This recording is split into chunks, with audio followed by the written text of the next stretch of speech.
Hello नमस्कार दोस्तों, मैं शीतल चौधरी अपने यूट्यूब चैनल पे आप सबका स्वागत करती हूँ और एक देवी गीत बनाई हूँ, उसको सुनाने जा रही हूँ। आप सबको कैसा लगा कमेंट में जरूर बताना और मेरे चैनल को लाइक सब्सक्राइब जरूर करना। हाय रे अम्बे, हाय रे दुर्गे, हाय रे अम्बे, हाय रे दुर्गे, के लागे तुहरु सवारी शेरवाए मैया, के लागे तुहरु सवारी शेरवाए मैया, भगतन के करेलू पार बेड़वाए मैया, भगतन के करेलू पार बेड़वाए मैया। तांबे के लोटा आम के पाती कलश धरैले बानी, कलश धरैले बानी, तांबे के लोटा आम के पाती कलश धरैले बानी, कलश धरैले बानी। सजिया भी नहीं दिए जला के पूजा करत बानी, पूजा करत बानी। जितना ले जुड़ल कैले बानी व्यवस्था, जितना ले जुड़ल कैले बानी व्यवस्था, नीक लागे तोहरु सवारी शेरवाए मैया, भगतन के करेलू पार बेड़वाए मैया, नीक लागे तोहरु सवारी शेरवाए मैया, भगतन के करेलू पार बेड़वाए मैया।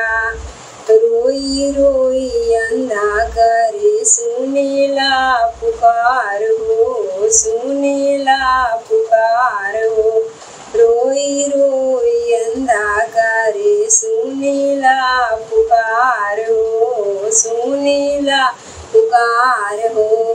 नायना बिनाए माई भाई लीलाचार हो, भाई लीलाचार हो, अंधा के नैना देखे कैदा कृपा, अंधा के नैना देखे कैदा कृपा, नीक लागे तोहरु सवारी शेरवाए मैया, नीक लागे तोहरु सवारी शेरवाए मैया, भगतन के करेलू पार बेड़वाए मैया, भगतन के करेलू पार बेड़वाए मैया। तोहरे दुआरे बाजिल करेली गुहार हो, करेली गुहार हो, तोहारे दुआरी बाजिल करेली गुहार हो, करेली गुहार हो। लालेना बिनाए माई जागे आनियार हो, जागे आनियार हो, लालेना बिनाए माई जागे आनियार हो, जागे आनियार हो। शक्ति देखा दा माई भरदा गोदिया, शक्ति देखा दा माई भरदा गोदिया, नीक लागे तोहरु सवारी शेरवाए मैया, भगतन के करेलू पार बेड़वाए मैया, भगतन के करेलू पार बेड़वाए मैया।